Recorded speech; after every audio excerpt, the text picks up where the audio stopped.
research group. So thank you. I'm going to talk about black holes as unlikely sources of enlightenment. This was a title actually chosen by the New Scientist for an event which I talked about a couple of weeks ago. So, black holes.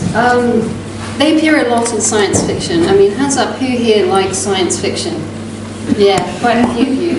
And in fact, I mean, it's really since the 1950s that they've been appearing in science fiction. So what I'm going to do in this talk is really explore how much of this is fiction and how much is fact. And for me, actually, the fact is arguably more fun than the fiction.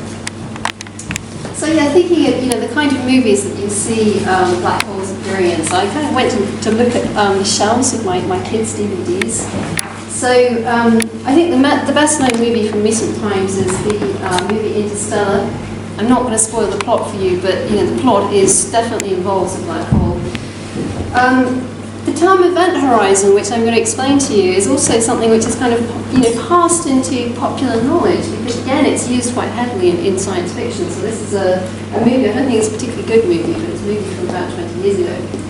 And Doctor Who, I think Stephen Moffat goes through and says, yep, we've got the Daleks, we've got the Cybermen. Oh, we haven't had a black hole for a while, so let's have a black hole. So here is a picture of the TARDIS in geostationary orbit around the black hole. I'm not really convinced about the science of this, but it was kind of fun. So, what is a black hole? So let me start by explaining that. So we know if you throw something up from the surface of the Earth, if we throw it fast enough, it will escape. And that's, of course, the principle of launching rockets out into space. So the escape velocity is 25,000 miles per hour.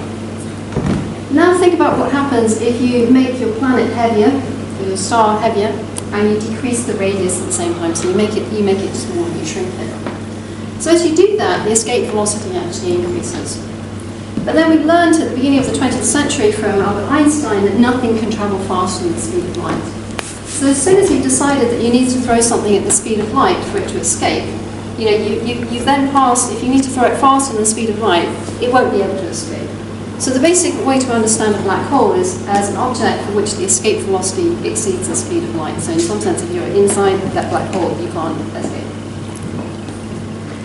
So, history of black holes. This is a very incomplete history. I'm married to a Greek, and obviously the Greeks did everything.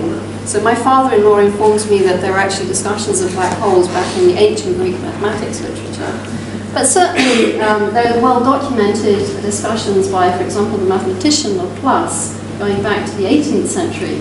He thought about the idea of stars for which gravity was so strong that not even light could escape. But of course, at that time, people didn't understand really the laws of physics governing light. They didn't understand the limitation that nothing could travel faster than light. And so, really, theoretical understanding of black holes followed Einstein's general theory of relativity in 1915. So almost immediately afterwards, people understood that the equations of general relativity indeed allowed black holes as solutions. Black holes were part of Einstein's theory of relativity. So again, to think about it in the context of Einstein's relativity, the idea of general relativity is that heavy objects essentially curve the space around them. There were some beautiful displays actually in the Math Center in the university today as part of the science day. So the sun is a heavy star. It basically curves the space-time around it. Now, if we think about sort of heavier and more compact stars like white dwarfs and neutron stars, they curve the space-time even more. They basically, this is, and we can sort of think about standing on the surface of the Earth. To get something to escape, you have to throw it hard enough to basically get out of that throat. If you sit on a neutron star, which is heavier and smaller, you've got to throw it that much harder to get out. Now, if you have a black hole, you've gone to the extreme case where you've basically just taken something which is so small and heavy, it's made this great big dip in space and time, in the curved space-time so much that you really have to throw something very, very hard to escape. So as you kind of go towards the black hole, if you're sitting out here, you can still escape. If you go really fast, you can still get away from it. But as soon as you pass this region, the event horizon, this point of no return, you actually can't get out anymore. So to get out of this region, you have to go fast and escape. So how do black holes form? Actually, this is a very, very complicated process, and I'm certainly not an expert. I'm not an astrophysicist. But the basic idea is the following, of one mechanism for forming black holes. So an ordinary star like the Sun, you're basically having nuclear processes going on all the time. So there's a nuclear fusion process going on. And so all of matter attracts itself by gravity, but then there's the pressure of the nuclear plasma, and that's what holds up the Sun. As the star sort of runs out of fuel, there can be no more fusion. So in a dying star, you've got no more nuclear fuel to burn. So you don't have the pressure anymore, but you have still gravity. The gravity is just attracting everything. And the star collapses under its own gravity. As sort of shown on the diagram here, this is a very complicated procedure. The stars go through various stages of evolution. My 4-year-old was teaching me about this week because she went to a planetarium show and she was trying to look up in the sky and find red dwarfs and so on. Kind of interesting and impressive. But the basic idea is this, that in a star that doesn't have nuclear fuel to burn, it doesn't have any way to kind of create a pressure to balance gravity. Gravity will win, and the things will just keep on collapsing on this. And then when that happens, the thing just shrinks. It keeps its mass, it just shrinks and gets smaller and smaller, and eventually becomes a black hole. So, although, as I said, people realized that there were black hole solutions of Einstein's equations back soon after general relativity was written down in 1915. It wasn't really until the 1960s that these were sort of taken more seriously by physicists. I mean, there was work, of course, but it was there was a sort of a renaissance of general relativity and a renaissance of interest in black holes in the 1960s.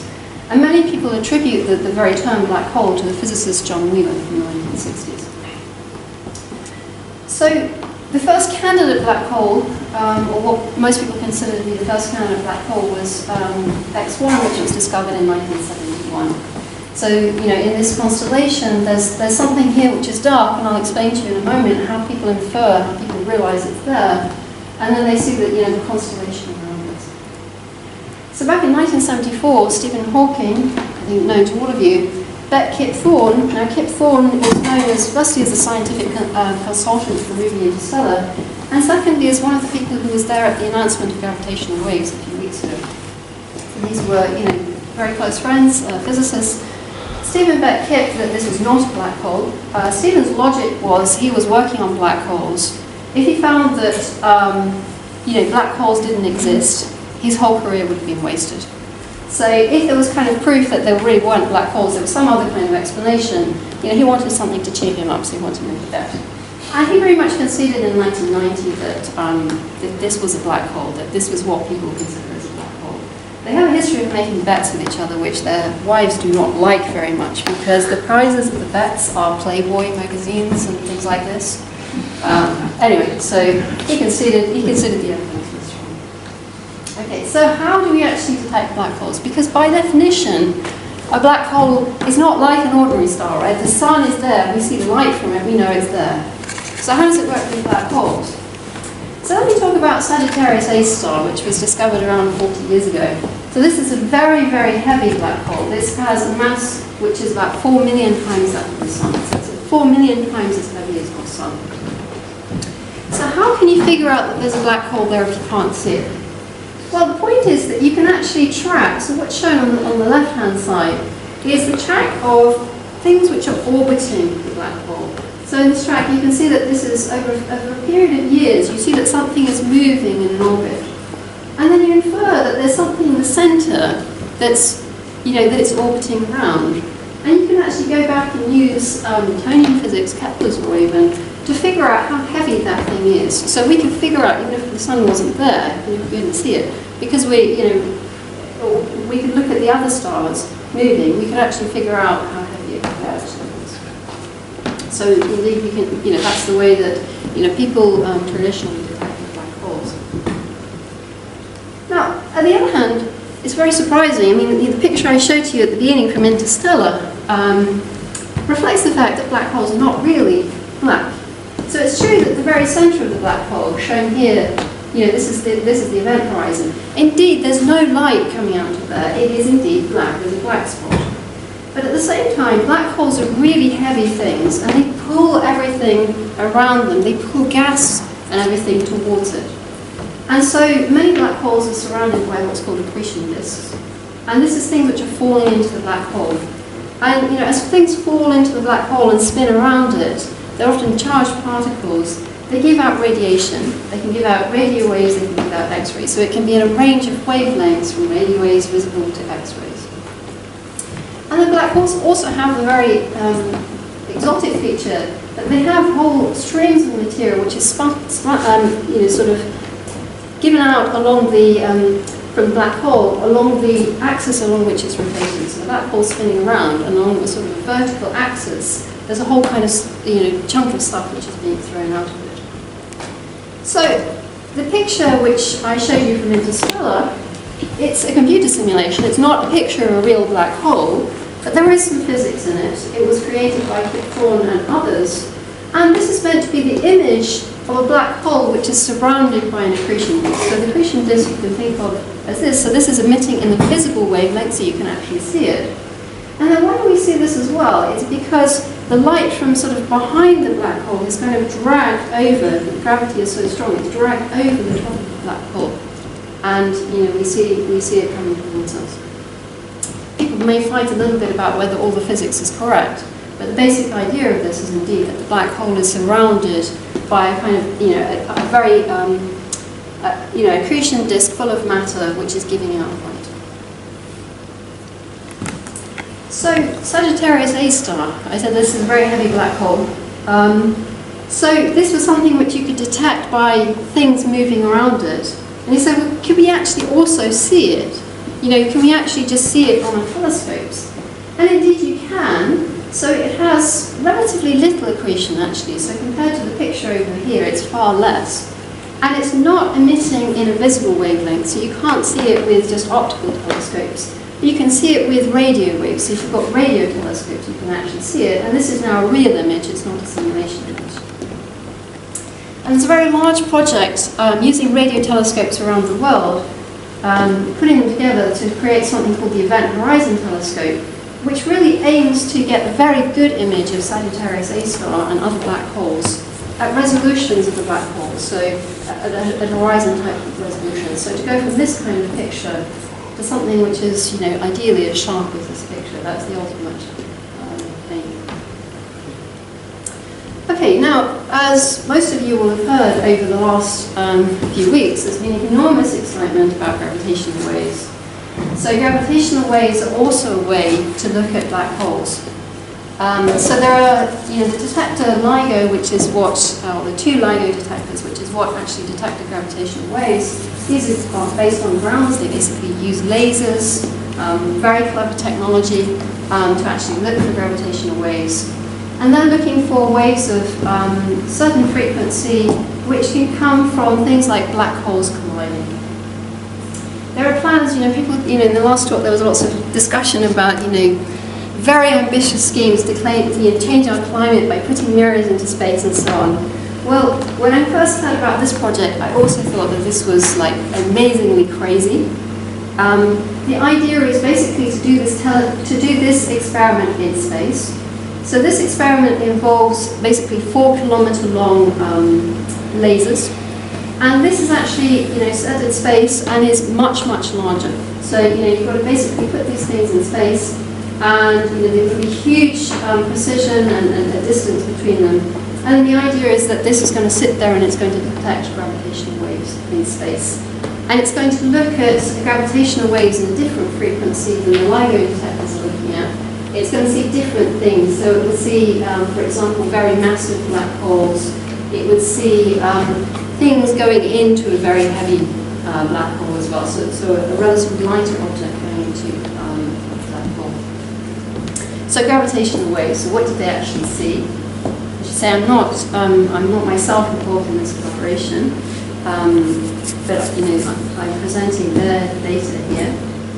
So what they saw in September last year is a signal in one of their detectors in Washington and a signal in a detector in Louisiana. So this is a very, very difficult experiment to do. You're trying to look for very, very small effects, and you have to be very sure that anything that you see in your detector is not caused by local behavior, local geophysical behavior, local noise in your detector. So you want to have multiple detectors around the Earth to actually see, to check that you're seeing the same thing, the same thing in all of your detectors. There'll be a small time delay because they're separated on Earth, but you should see the same thing happening in all of your detectors. And also to figure out where the signal came from, you also need multiple detectors, so you're going to use triangulation to figure it out. So indeed, they saw the same signal, and it's an amazing signal. So this is the real signal, and then as you see, it's actually matched over the predictions of numerical relativity. So this is something which Carsten in the audience can tell you about much more than I can, because he's been involved in this for many years. So they saw a signal from numerical relativity, and you see that it matches perfectly the predictions of numerical relativity, and it overlays the signal. So what does this actually mean? What is the signal actually telling us? So this is telling us about two black holes which actually merged with each other to form a heavier black hole. So the two black holes that you started with were roughly 30 times the mass of the Sun, and the final black hole was roughly 60 times the mass of the Sun.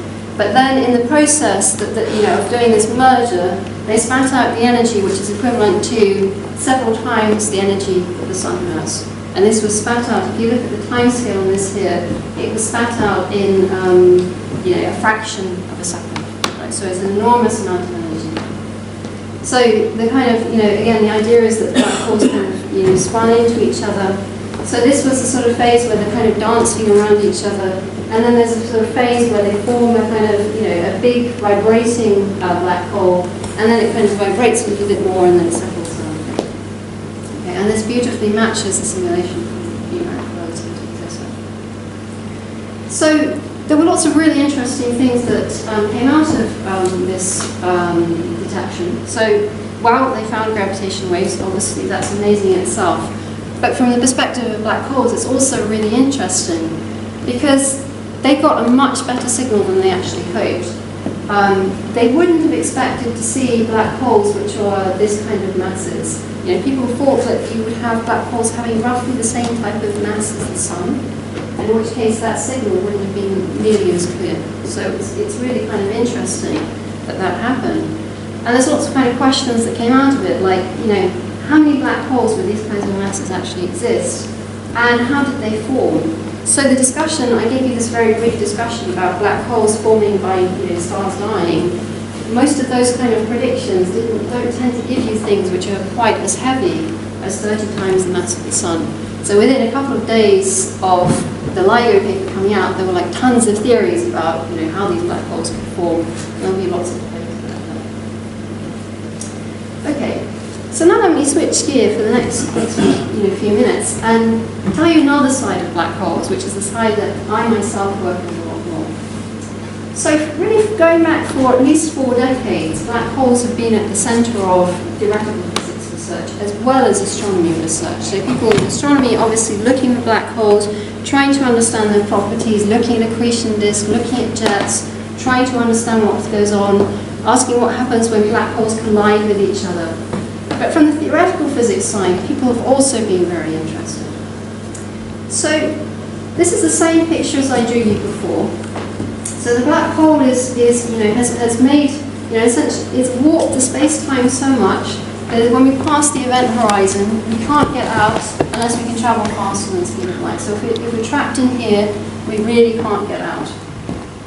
Now, if you're unlucky enough to fall inside that event horizon, you're kind of pushed further and further, deeper and deeper into here, and the space-time becomes more and more curved. That's what Einstein's theory tells you. And as you keep going, eventually you reach a point where the curvature of space is so large that Einstein's theory itself actually becomes invalid. And so when the theory becomes invalid, you need a kind of replacement theory. What you need is really a quantum gravity theory. Okay. So this is one reason. So, inherently, if you want to understand how to kind of reconcile Einstein's theory with quantum mechanics, black holes are a place you have to look. You have to, it's going to be a testing ground for whether you understand. But there's another reason why black holes have interested theoretical physicists. So, you might have noticed in the LIGO announcement, they talked about how heavy the black hole was and how much it was spinning. So that how much it was spinning wasn't really discussed too much in the kind of popular media stories, but they did talk about that as well.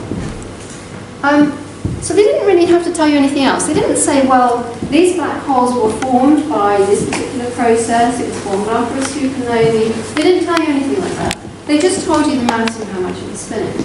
And this is because black holes have a very remarkable property. The only thing that you need to know to describe them is actually their mass and how much they're spinning, what energy they have and how much they're spinning. So this is a quote from Chandrasekhar. The only thing you need to know is their mass and their spin, and then you just use space-time physics, Einstein's theory, and that tells you the rest. So whilst there are many processes which can form black holes, so I talked about the massive star collapsing, but you can also have exotic stars, neutron stars, colliding with each other. You can have many other processes. If they form a black hole, you get something which is described by the Kerr solution of Einstein's equation, which just involves the mass and the spin, and some gamma ray, so some radiation sort of going on. So why is this a puzzle? So the thing that Stephen is sort of best known for in the theoretical physics community is his discovery of Hawking radiation. So this was over 40 years ago. So he discovered that black holes are actually not black when you take into account quantum mechanics, quantum physics. So this is something different from what I said before about the accretion disk. So outside the black hole, there's this whole kind of matter spinning around the black hole, which radiates particles. But the black hole horizons themselves, they can actually give out particles. Really, really slowly. The rate of emission is really, really slow. So it still looks black. So it's not like the telescopes are actually going to go and detect this. But it can actually give out particles. And so if you wait long enough, your black hole will actually evaporate and turn into just a gas of radiation. Okay. So if you wait long enough, you've got your black hole. If you wait long enough, it will spit out these Hawking particles very, very slowly, and it will radiate away. And it will turn into heat. So he realized in 1974 that this meant that there's an information loss problem, because at the end point, you always get the same heat. You just get this bath of thermal radiation. But at the beginning point, we've got the black hole, and it can be formed in lots of different ways. And in particular, we could also have thrown lots of different things into it. And somehow, whatever we did at the beginning, we seem to end up with the same bath of heat. So we can't kind of go back in time and figure out how the black hole was formed. And this is a big problem. So in the last talk, it was really assumed that we could take the state of the world right now and put it into our models and make predictions for later times. Yeah, that's a basic principle in physics that we can do that. So this principle is really determinism, that if we know the state of the universe, the state of the Earth at one time, we can figure out what happens at another time. That's something that's very fundamental. So you say, well, maybe this is quantum mechanics. So in quantum mechanics, it's definitely true that you can't answer some questions. So the picture on the right is the famous Schrödinger cat. Is the cat dead or alive? I can't answer that question. I'm not allowed to answer that question by quantum mechanics. But the problem we have with black holes, we're having here, that we can't trace back in time what happened. We can't, in a sense, work out from here what happened at early times. Many different early things result in the same thing. It's a different problem. It's a worse problem. Quantum mechanics is deterministic. The state of the universe at one time determines the state at later times. That's true. But information loss suggests that black holes are not deterministic. So that's a worse problem. And if the world is not deterministic, again, the models that climate science use, they're not going to be quite right. If you can't sort of take the state of the universe at one time and figure out what happens at a later time. Okay, so what do we do? And essentially, people thought about this for 20 or 30 years. people kind of debated. I think the majority of the community said, well, there had to be something wrong in Stephen's calculation and the arguments, because they were just not willing to drop determinism. You know, Sheldon is, you know, one of the best known theoretical physicists in the world, and he would, you know, probably agree with the statement. We need to go back to the drawing board. You need an idea. And essentially, a very interesting idea appeared in the mid-1990s to solve this problem. And it's a very radical idea. So, at the beginning of the 20th century, there was again this puzzle in physics of why it was that the negatively charged electron and the positively charged proton in an atom, why did the electron not just spiral in and get, you know, attracted to the proton? And the answer to that question was quantum mechanics, right? So it was a kind of complete paradigm shift in physics. There was something missing, something big missing in our physics theories. So how do we make black hole physics deterministic? So there was a very radical idea that's come out over the last 20 years, which, you know, many people believe. I would say it's a very mainstream idea, but it sounds at first sight completely crazy. But the idea of holography. So here is the world around us, here's a black hole, here's the three spatial dimensions of the world around us. The idea of holography is that the gravity that we see around us is really described by a theory without gravity in one less dimension. So in other words, we could put a giant shell around the universe, and somehow we could do calculations of what happens on that shell, and that would figure to us, that would tell us really what's happening inside the shell. So we can actually do our physics calculations here, and we can kind of reconstruct gravity. So this is a crazy idea, right? Because this is saying that one of the dimensions that you're seeing in this room is an illusion, in a sense. In that everything that we see, I dropped the apple from a tree, you know, and reproduce Newton's kind of, you know, thoughts about gravity. And this is an illusion because really I can think about this in terms of a theory with no gravity in one less dimension, a theory in flat band. Sounds kind of crazy. People thought that the people who first proposed this were pretty crazy, actually. But then it kind of, lots of things worked, lots of calculations worked, and there was a whole picture that kind of fell together. And so people really, I think, have started to believe this a lot. There have been something like 10,000 papers in the last 15 to 20 years on this subject. So it's a kind of, you know, if an idea is that kind of bad, you can't write 10,000 papers about it. It's, you know, there's some truth in this. So how does this work for black holes? So the basic thing, you know, so it says that the answer is that the physics is deterministic. But then, if you turn it back round, you know, the logic, that says that Einstein's picture of what was happening at the event horizon, the thing that the Hawking assumed was the case in his calculations, can't really be quite correct. So this kind of picture that I drew for you is not really quite correct. And there's a sort of emerging consensus that what's going wrong is happening close to the event horizon. Okay? So the description that we've got outside here, so as you're outside the black hole, Einstein's theory is a very good approximation. I don't expect, you know, any upcoming experiment to contradict that. But if I could actually get close enough to the event horizon and I could just try and cross it, I would actually see something different. So there are a couple of ideas about what's going on.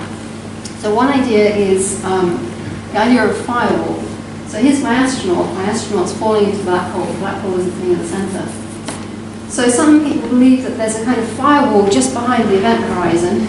So what happens when you fall in, you don't actually kind of just go in through this kind of throat of the black hole, which science fiction movies love you to do. Nope, that's not going to happen. You're going to burn up. But there'll be a kind of like a wall there that sort of keeps track of the fact that you fell in. And so eventually, when that black hole evaporates away, that information will be accessible. I'll be able to figure out, you know, in principle at least, that you fell in. I actually have that information. So that's one idea.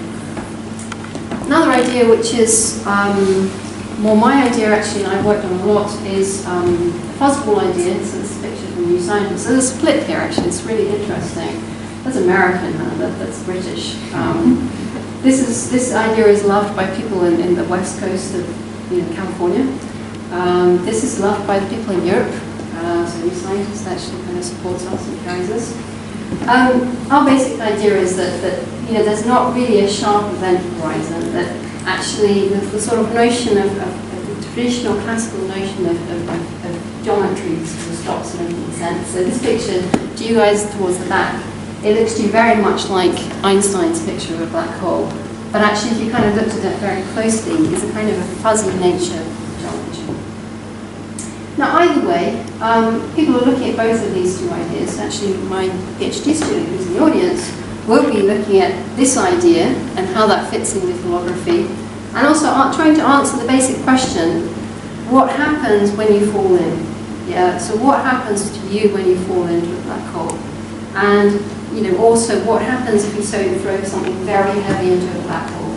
Basically what happens, what does holography. So let me conclude. This is meant to symbolize the Event Horizon Telescope. So I told you that one of the aims of the Event Horizon Telescope is to image black holes really sharply. It will be looking predominantly, I think, really for the structure of the accretion disk and the jets that I told you about, so that's astrophysics. But it's also trying to tell us about deviations from Einstein's theory. So if there are sort of very large deviations, it will tell us over the next 10, 20, 30 years. If there are small deviations, it will also start to pin it down.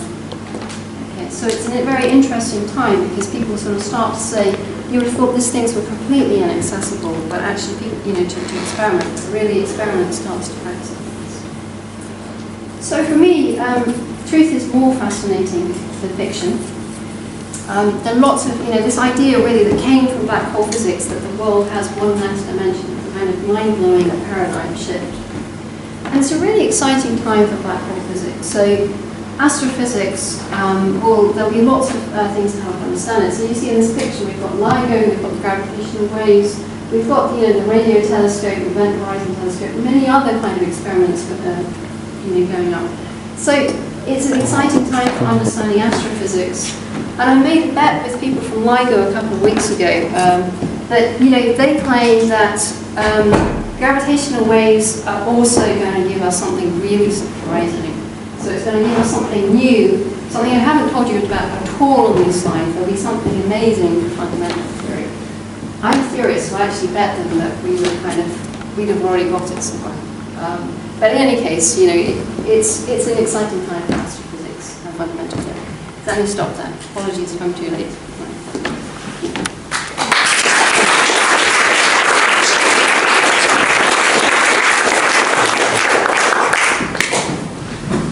No questions from past. A really exciting discussion coming up, but I obviously want to give you the chance to ask Marika any questions. So have you got any questions for Marika, or your mind's just blown like mine? Oh, yeah, one at the back. You said there was these particles, Newton radiation, that came off. Oh, yeah, sorry. How is that possible if they can't escape? Yeah, so the claim that they can't escape is based on classical physics. So in quantum physics, you can think about it a number of different ways. I mean, one way to think about it is that you can kind of temporarily go faster than the speed of light. You can borrow energy to go faster than the speed of light. That's one way to think about it. Another way people explain this sort of heuristically is to sort of think about, in quantum mechanics, you create pairs of particles all the time. And they just disappear. They're virtual particles, they just live for a very short space of time, so a short time. And now, if one of them falls behind the horizon, then the other one, it can't kind of annihilate, it can't kind of destroy its partner again, so it just kind of escapes out. So that's the way Stephen often explains quantum radiation. But again, it's based on quantum physics lets you do some fun things, so classical rules don't. Is there a question down here at the front? Sorry, I'm an idiot. Layman terms, so you said there were streams coming out of black holes. Yeah, yes. How is it escaping if it's gone past the event? So it's never gone past the event horizon. So this is a sort of a round black hole. Okay. So in the region around the black hole, you've got these accretion disks. So this is just matter being pulled in, moving really quickly, quite hot, so it's emitting radiation. And then, the formation of jets, actually there's a big astrophysical question how they're formed, but they're never going into the event horizon, they're just being drawn out of the accretion disk, and there are big magnetic fields, and basically the particles are spiraling along magnetic fields. So they never go into the black hole. Okay, cool. Yeah, they're just around it. And a question at the back. Yes, you said Einstein has said that nothing can go faster than the speed of light. Yeah. But doesn't that contradict the expansion theory of the Big Bang right after?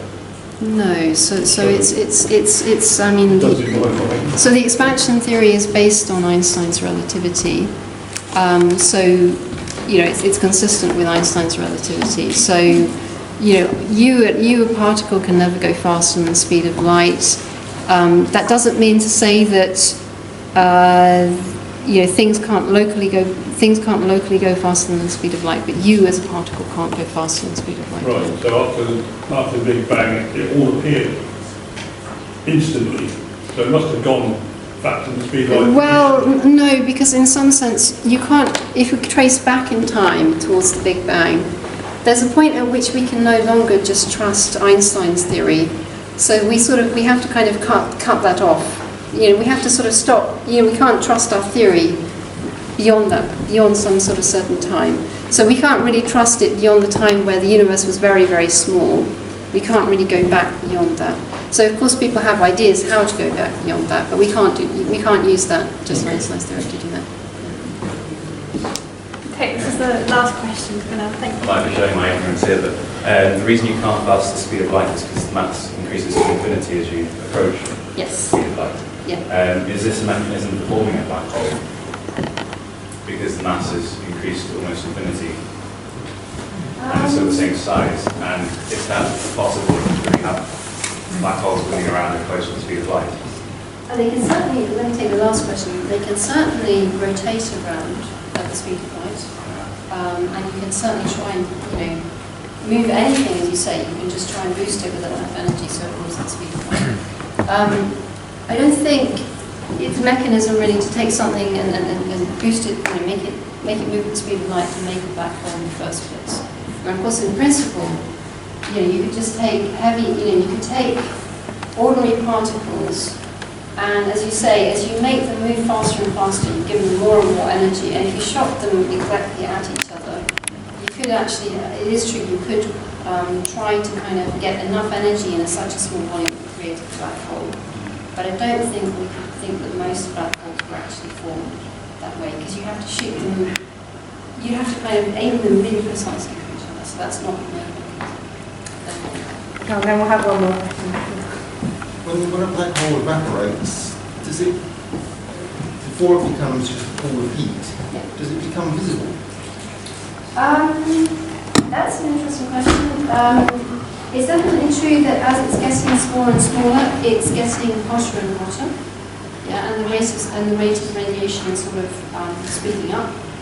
And so, but still, you know, the amount of, if you do sort of back of the envelope estimates, the amount of time for which it would kind of be visible to you is extremely small. Yeah. So people do have these discussions actually because they think of black holes formed at the very beginning of the universe, which should be evaporating away now. Could you ever possibly see it? And unfortunately the answer is no. You wouldn't, nobody has a mechanism to try and see Hawking radiation. It's never big enough actually to see that. No, That's the answer. the material itself never becomes equivalent to a neutron star. No. I think it is however true to say that, you know, the late stages of evaporation of the black hole, where it's effectively evaporating quite quickly, are kind of probably relatively poorly understood. You know, so it's not very well theoretically understood. Thank you very much again to Marika.